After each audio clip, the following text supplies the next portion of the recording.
Hello from my father's table 23, where we discuss everything.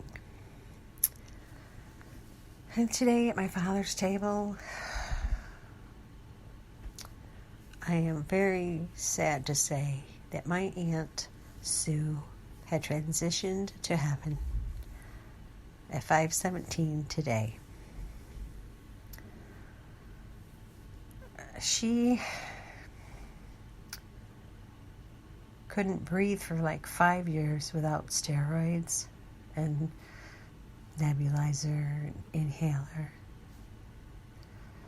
And for all these years, nobody noticed that she had something wrong with her mitral valve. So some doctor wanted to fix it. Well, my aunt took very good care of her body. She was very frail, and she had to eat extremely slow.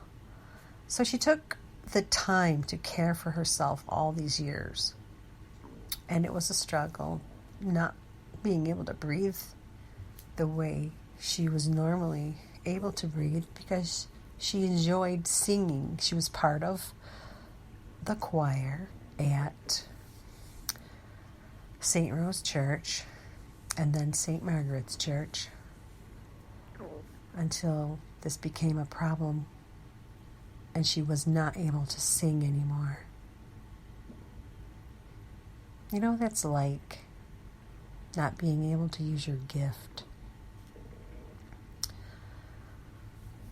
And I want to dedicate this podcast to her. She supported me every month for the last 20 years. And she's the reason that I can be on this podcast. We had tea together, and then she would always make me a sandwich. And, she was always particular about having a little dessert and everything. A little bit of everything.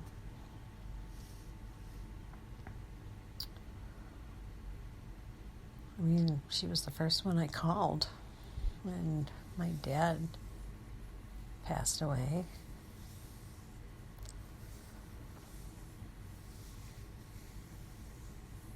She supported the right to life. She never had children of her own, but I was her child.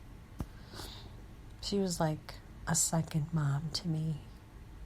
I gave her a Mother's Day card, or I would call her on Mother's Day and wish her a happy Mother's Day.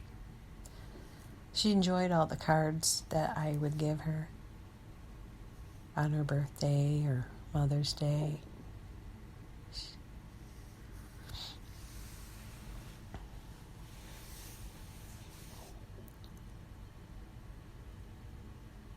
I've known her for 58 years.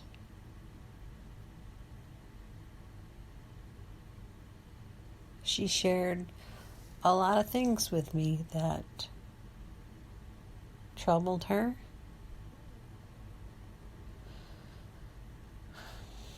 And I can surely say, I know she is very happy where she is right now.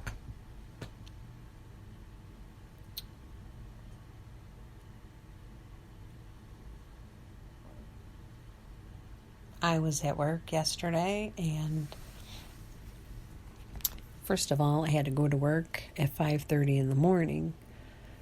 So it's kind of ironic that she passed away at 5:17 today, because around those same minutes in the AM hour, I almost got hit head on by a truck.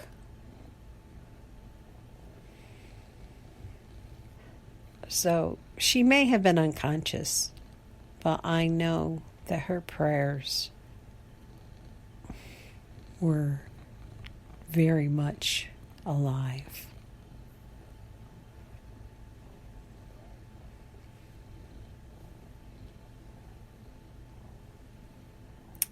People would call her for comfort all the time, for guidance.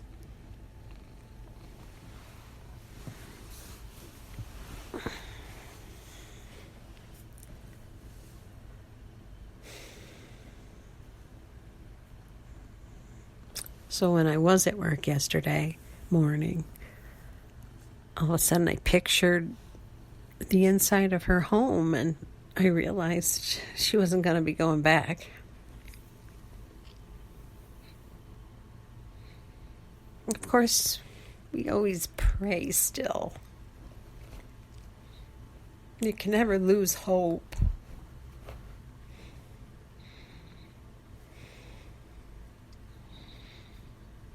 And even though we know things ahead of time, which I'm sure I've said this before, it's not easy.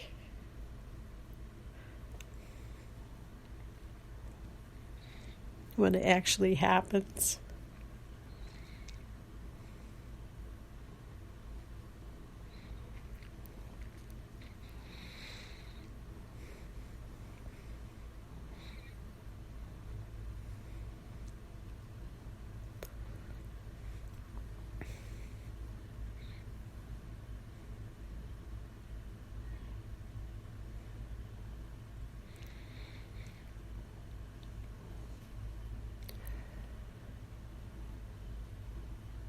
She was very loving and stubborn, as we all are. When she read my book, I think she almost lost her teeth. She was like, people shouldn't be reading these things. I'm like, it's a testimony, Aunt Sue.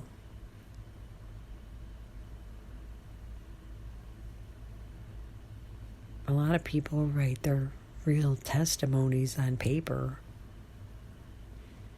but only certain people need to read it. People who need salvation need to read it. That's the point of telling the true story.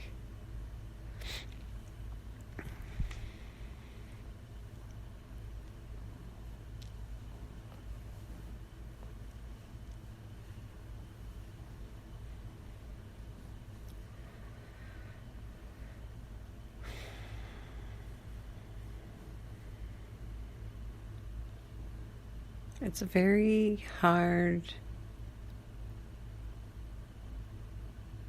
to understand what other people go through unless you're told the truth.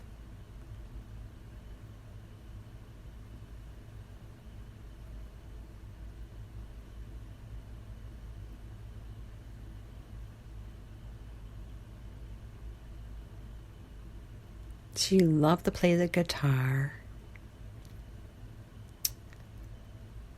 and sing. And when my oldest daughter was young, and it was just me and her, we used to go to church with Aunt Sue and her husband.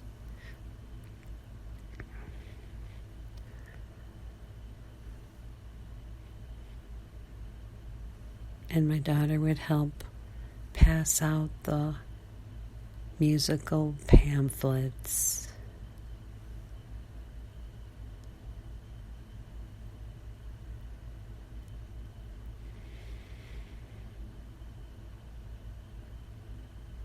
I know we should be excited about our new life to come. Because if this life, some people don't have it so good, and some people do. But the memories of being with family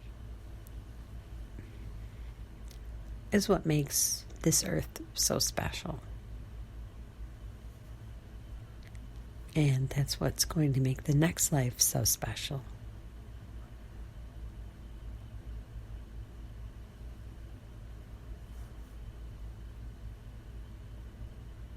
I would always call her and let her know how things were going, especially if I needed prayer or to cry.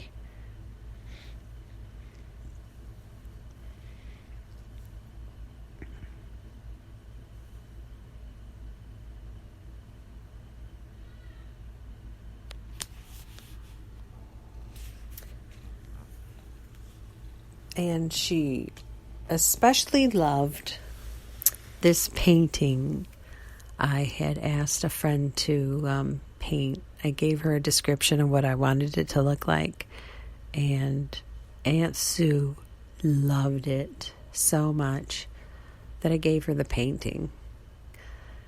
And she always asked me to order her things, specific note cards, so that she could send them out to people with a message of encouragement. She was definitely someone who liked to encourage others.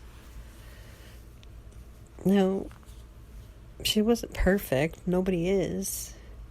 But we have to learn to forgive and forget and just realize that everybody has a different point of view. And I pictured her having a child. Like if Aunt Sue had a child, it would have been a boy. And he would have grown up really tall, strong and smart, and would have taken care of them and brought them joy.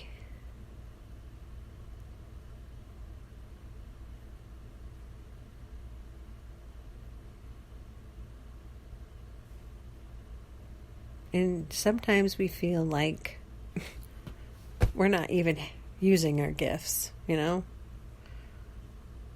Sometimes we're just like, why? What am I doing? Am I doing anything?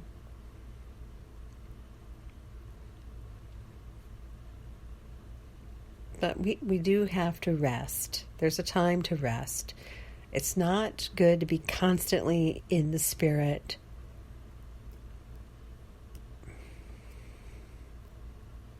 Because God is working all the time and we do need to rest.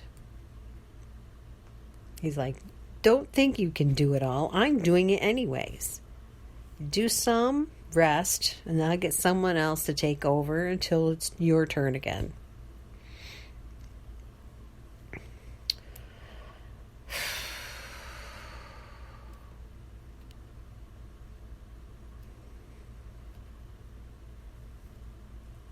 And she would write letters to the government on things that she felt was important, which is what all citizens should do. If you feel led to do it, then you should do it. She prayed every day at 8 a.m. for people on her list.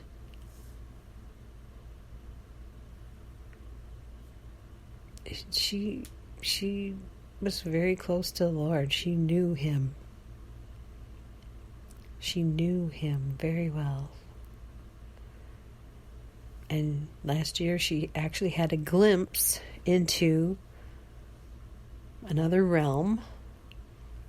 And she was yet to try to discover why that happened. And I told her, I said, God accommodates us.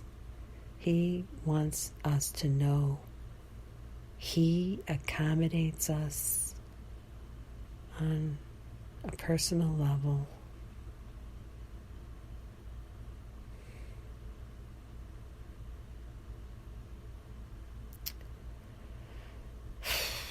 And that's why we can't rely on outside sources all the time. Doctors don't know you personally like the Lord does. All right? I rely on Him to tell me a lot of things. I rely on Him to help me take care of my body. He's in charge. The Lord is in charge of all of us. And those who are brainwashed don't realize that. He's in charge. And we work with him together.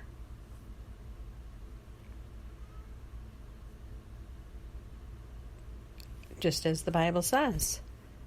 To bring up families, to love, to be happy, to grow gardens and build homes. And then to go home with him. You know, he had to tell Moses, "You're coming home, buddy. You're done here. Come on home." Otherwise, people would be here striving forever, trying to make things right.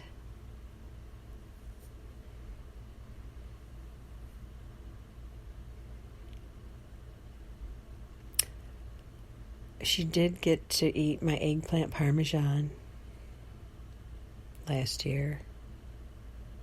She really liked it.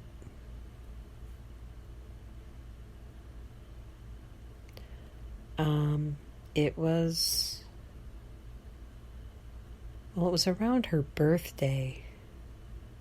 So I'm not sure if it was last year or the year before that, but you know, these years go by so fast. The truth shall set you free.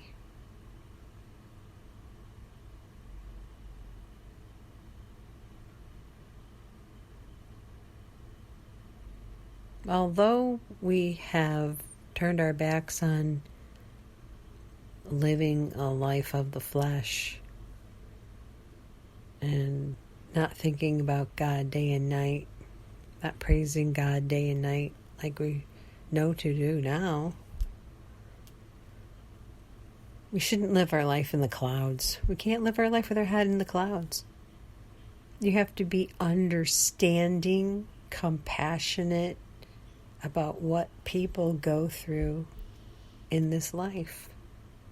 People are striving to find their way to the truth. And I always picture when Paul says, the thorns, you're like a fragile bunny stuck in a thicket of thorns. And no matter which way you go, you get hurt.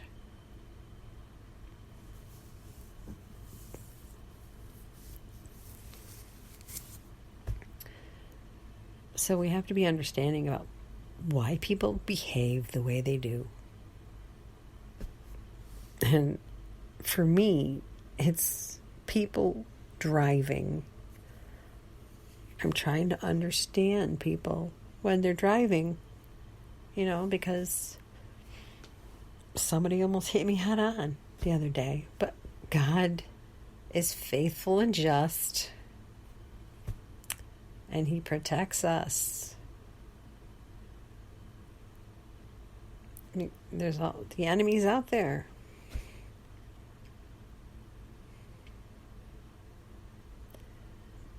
But we have conquered the enemy through Jesus.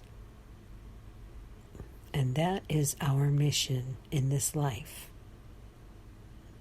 That's why we cry, we wipe our tears, we get up and we move on. Because we know what's coming. The best is yet to come.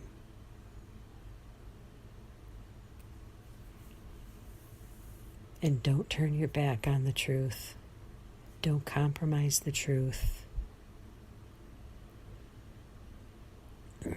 And I'm going to say that she did get a specific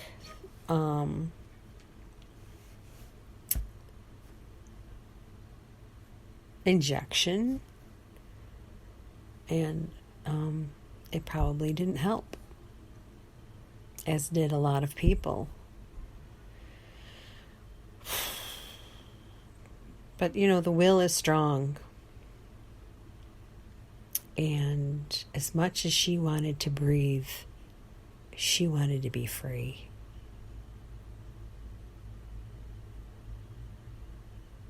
And there's a lot of people out there. You have to be understanding with them. You can't stay in sorrow. You have to live for the Lord, your first love. He says, come back to me. I am your first love.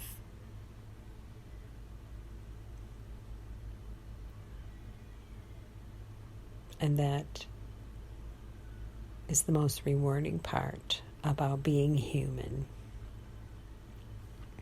And I'm going to leave you with that. I love you, Aunt Sue. Have a blessed day, everyone.